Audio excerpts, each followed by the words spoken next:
Morning, my dear students. Welcome to FS Inter College online classes. तो मेरे प्रिय बच्चों, लास्ट डे यानी लास्ट लेक्चर जो मैंने आपको दिया था तो वो था हमारा प्रेजेंट इंडेफिनिट टेंस का इंट्रोगेटिव नेगेटिव सेंटेंसेस का। तो अब नेक्स्ट हम आपको ले चलते हैं, टॉपिक है हमारा प्रेजेंट कंटिन्यूअस टेंस।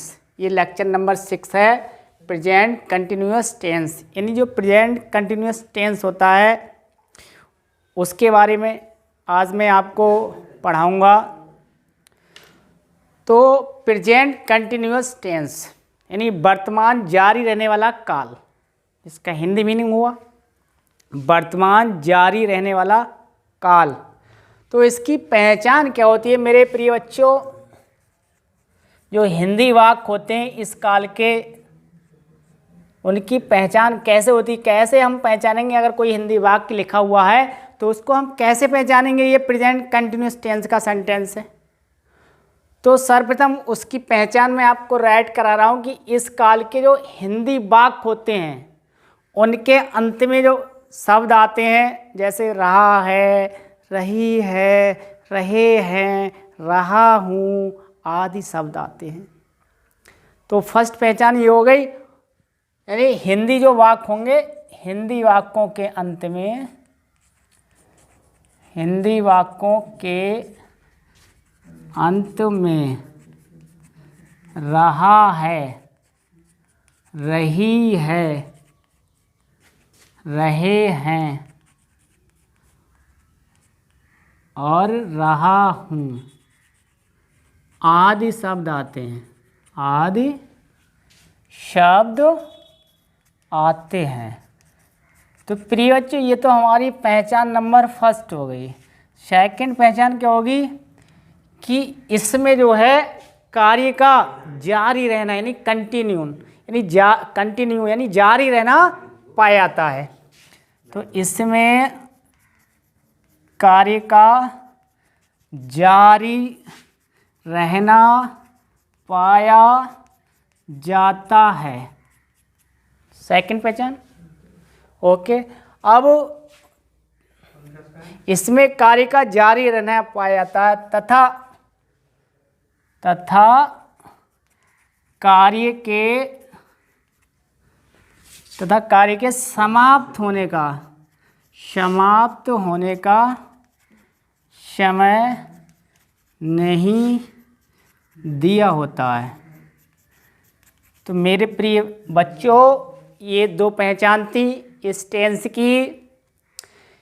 फर्स्ट पहचान, हिंदी वाक्यों के अंत में रहा है, रही है, रहे हैं, रहा हूँ आदि शब्द आते हैं। सेकंड पहचान हो गई, इसमें कार्य का जारी रहना पाया जाता है तथा कार्य के समाप्त होने का समय नहीं दिया होता है। तो ये तो हमारी पहचान हो गई। अब इसके भी पार्ट होते हैं प्रिय बच्चों, जैसे हमने प्रेजेंट इंडेफिनिट टेंस के पार्ट पढ़े तो वैसे ही इसके भी पार्ट होते हैं। तो इसका जो फर्स्ट पार्ट आता है अफर्मेटिव सेंटेंसेस। न जाऊंगी यूपी बिहार रे, गोली चल जाएगी।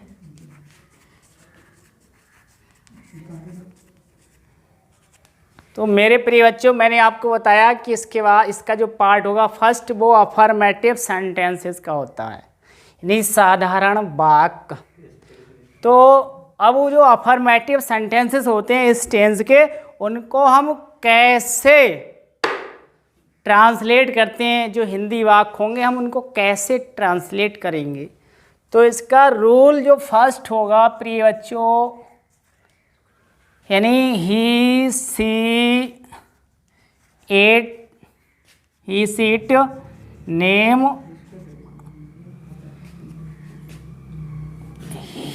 ही सी इट नेम आदि जो सिंगुलर सब्जेक्ट होंगे हमारे, एसएस में लिख दे रहा हूँ, सिंगुलर सब्जेक्ट होंगे, उनके साथ जो हेल्पिंग वर्ब होगी वो इज का यूज करेंगे, हेल्पिंग वर्ब इज, तथा जो हमारी मेन वर्ब होगी मेन वर्ब की जो फर्स्ट फॉर्म होगी, फर्स्ट फॉर्म, उसमें हम क्या करते हैं प्रिय बच्चों, आईएनजी कनेक्ट कर देते हैं, यानी कि जोड़ देते हैं, जोड़ देते हैं। तो ये फर्स्ट रूल हो गया हमारा। इसके बाद सेकंड रूल हुआ कि आई के साथ जो हेल्पिंग वर्ब होगी वो हमारी एम का यूज तथा मेन वर्ब की फर्स्ट फॉर्म में आईएनजी जोड़ते या जोड़ देते हैं। अब इसका थर्ड नियम क्या होगा, यू है, बी है, दे है आदि जो पीएस जो प्लूरल सब्जेक्ट होंगे उनके साथ जो हेल्पिंग वर्ब होगी के साथ जो हेल्पिंग वर्ब होगी वो आर का यूज़ करेंगे तथा जो मेन वर्ब होगी हमारी उसकी फर्स्ट फॉर्म में आईएनजी कनेक्ट कर देते हैं, यानी कि जोड़ देते हैं। तो ये 3 रूल हो गए हमारे, फर्स्ट, सेकंड और थर्ड। 3 रूल हो गए हमारे, फर्स्ट, सेकंड, थर्ड। अब एक स्ट्रक्चर मैं दे रहा हूँ आपको, जिसके बेस पर आप आसानी से हिंदी वाक्यों को ट्रांसलेट कर लोगे। तो सर्वप्रथम क्या आएगा प्रिय बच्चों, सब्जेक्ट, उसके बाद में हेल्पिंग वर्ब जो होती है हमारी जय जे आर आमा एम। अब वो जो मेन वर्ब की फर्स्ट जो फॉर्म होगी उसमें हम क्या करेंगे प्रिय बच्चों, आईएनजी जोड़ देंगे, उसके बाद में ऑब्जेक्ट आएगा और अंत में अदर वर्ड आ जाएंगे। तो ये हमारा स्ट्रक्चर बन गया, एक बेस बन गया, जिसके आधार पर हम हिंदी वाक्यों की ट्रांसलेट कर देते हैं। जिस प्रकार हम अपना हाउस अगर बना के तैयार करते हैं तो उसकी जो नींव होती है वो उसका बेस होता है, एक आधार होता है। तो उसी प्रकार जो हमारा हिंदी वाक्य है उसका ये बेस हो गया इंग्लिश में ट्रांसलेट करने का। तो मैं एग्जाम्पल के माध्यम से आपको बताऊंगा कि किस प्रकार हम हिंदी वाक्य को इंग्लिश में ट्रांसलेट करते हैं। जैसे मैं एग्जाम्पल ले रहा हूँ, वह गीत गा रहा है। तो ये हिंदी वाक्य है, सब्जेक्ट आ गया सिंगुलर सब्जेक्ट, तो यहाँ लिखेंगे ही के साथ हेल्पिंग वर्ब मैंने इस बताई आपको। मेन वर्ब क्या है, सिंग माने गाना, तो सिंगिंग हो जाएगी वर्ब। अब ए सॉन्ग हो गया गीत, ये हमारा सब्जेक्ट हो गया, हेल्पिंग वर्ब हो गई, मेन वर्ब में आईएनजी लग गई, ये ऑब्जेक्ट हो गया, अदर वर्ड इसमें आया ही नहीं। तो नेक्स्ट एग्जांपल है, मैं आज स्कूल जा रहा हूँ। तो ये सेकंड एग्जांपल हो गया। अब यहाँ सब्जेक्ट हो गया आई, अब आई के साथ हेल्पिंग वर्ब एम का यूज़ करेंगे। अब मेन वर्ब क्या है, गो, तो गो में क्या हो जाएगा, आईएनजी कनेक्ट हो जाएगी, गोइंग। अब जाने की बात हो रही है तो टू कहाँ जा रहे हैं भैया, स्कूल चले रहो, स्कूल चले रहो, स्कूल। अब कब जाएंगे, तो टुडे, आज। तो ये सेकंड एग्जांपल हो गया। थर्ड बच्चों, हम इस मैदान में फुटबॉल खेल रहे हैं। तो ये थर्ड एग्जांपल है, कैसे बनाएंगे, सब्जेक्ट के स्थान पे बी आ गया, अब बी के साथ हेल्पिंग वर्ब आर का यूज़ करेंगे। मेन वर्ब प्ले है, खेलना, तो प्लेइंग हो जाएगा, आईएनजी कनेक्ट हो जाएगी। अब ऑब्जेक्ट में क्या आ रहा है, फुटबॉल, फुट माने पैर, बॉल माने गेंद, पैर से माने जाने वाली गेंद को फुटबॉल बोला जाता है। अब अदर वर्ड में आया इन दिस मैदान, इस मैदान, यानी कि मैदान के लिए हम ग्राउंड का भी यूज करते हैं और फील्ड का भी यूज करते हैं। तो ग्राउंड GROUND। तो इस प्रकार से ये ट्रांसलेट कंप्लीट हो गई। तो प्रिय बच्चों, नेक्स्ट मैं आपको वर्ब में आईएनजी लगाने के नियम बताऊंगा।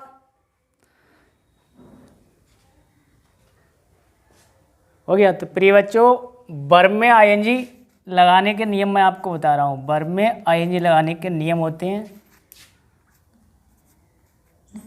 वर्ब में आईएनजी जोड़ने के नियम। तो फर्स्ट नियम हमारा होता है, फर्स्ट रूल होता है जो,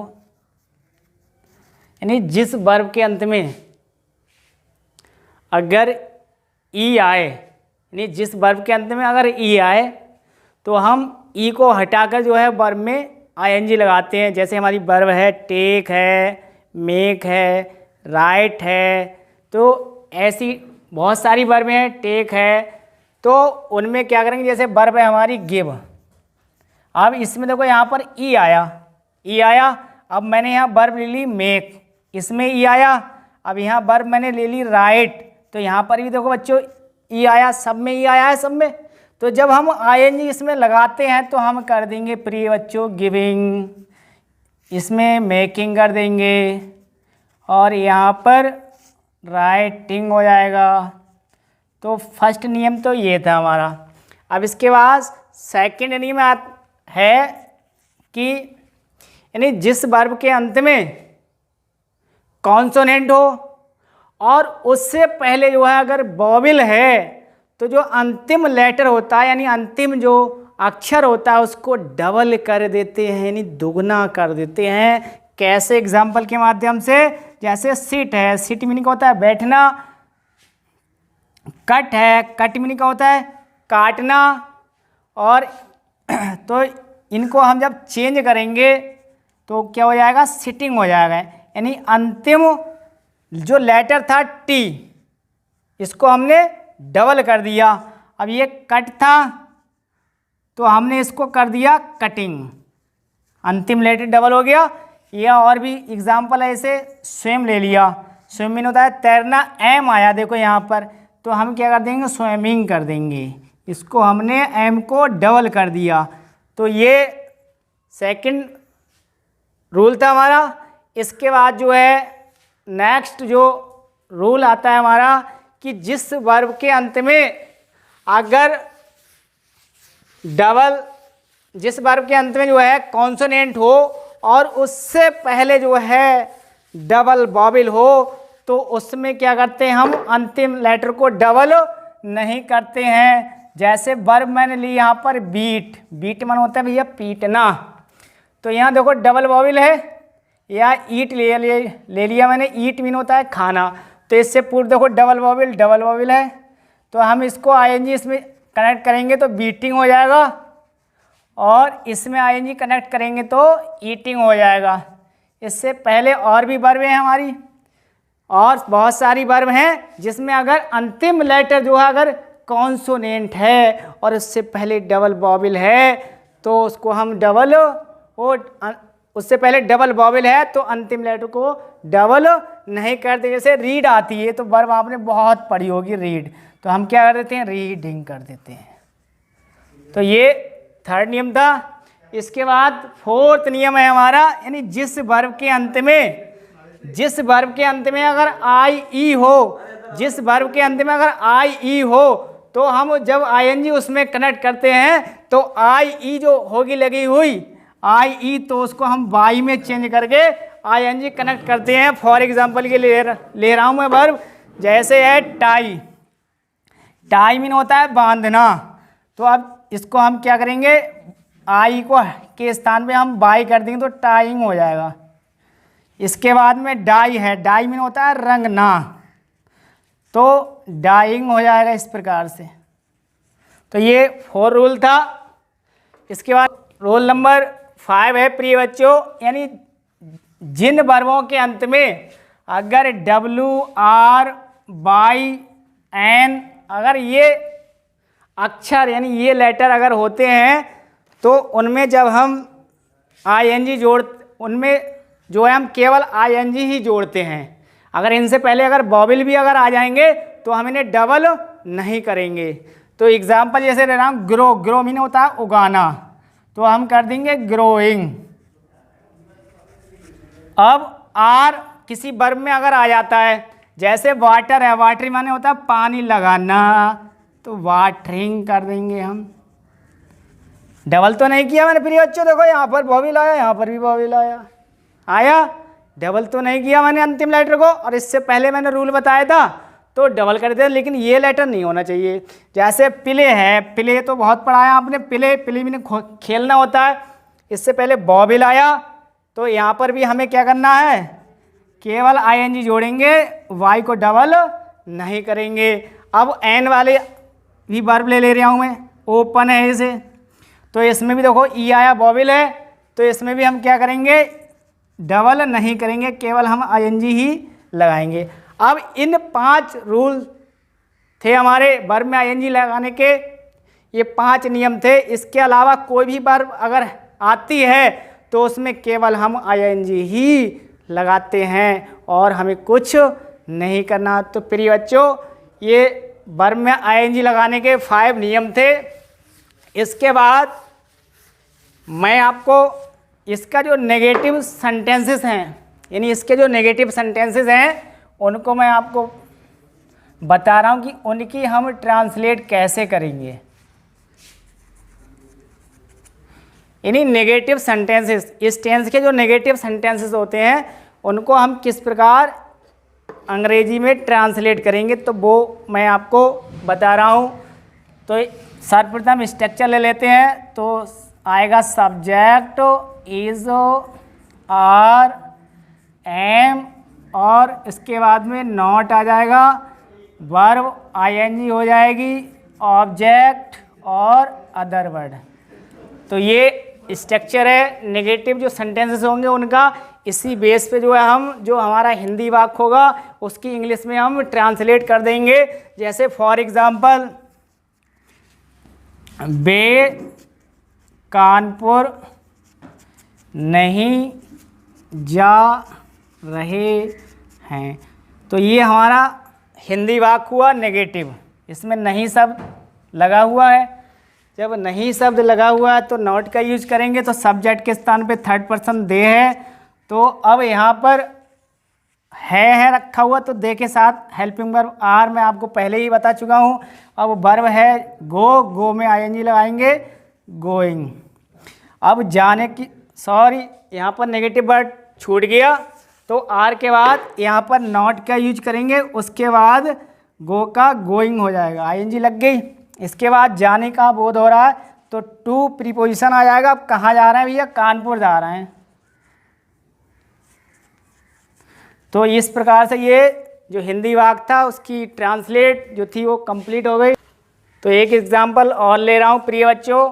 जैसे एग्जांपल है, सीता अपना गृह कार्य नहीं कर रही है।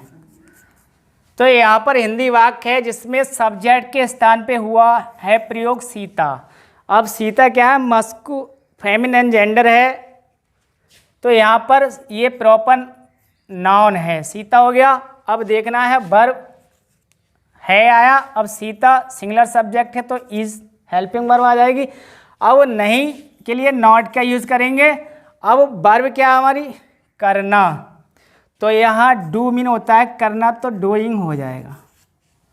अब अपना जो शब्द लगा हुआ है ये पॉसेसिव एडजेक्टिव है, जो होमवर्क जो गृह कार्य है उसकी विशेषता बता रहा है, तो यहाँ आ जाएगा हर होम वर्क, अपना गृह कार्य। ठीक, तो इस प्रकार से सेंटेंस हमारा ट्रांसलेट हो गया, Sita is not doing her homework, Sita अपना गृह कार्य नहीं कर रही है। तो प्रिय बच्चों, मैंने आपको जो प्रेजेंट कंटिन्यूअस जो टेंस था उसका अफर्मेटिव और नेगेटिव दोनों करा दिए। अब इसी बेस पे आप जो है और एक्सरसाइज आपकी बुक में जो दी हुई होंगी उनके ट्रांसलेट आप इन्हीं बेस पे कर लेना। तो प्रिय बच्चों, मेरी वीडियो अगर आपको अच्छी लगे तो लाइक करें और मेरे चैनल को जो है ज़्यादा से ज़्यादा जो है सब्सक्राइब करें और अपने दोस्तों में जो है इसको शेयर करें। तब तक के लिए थैंक्स, मिलते हैं नेक्स्ट वीडियो में।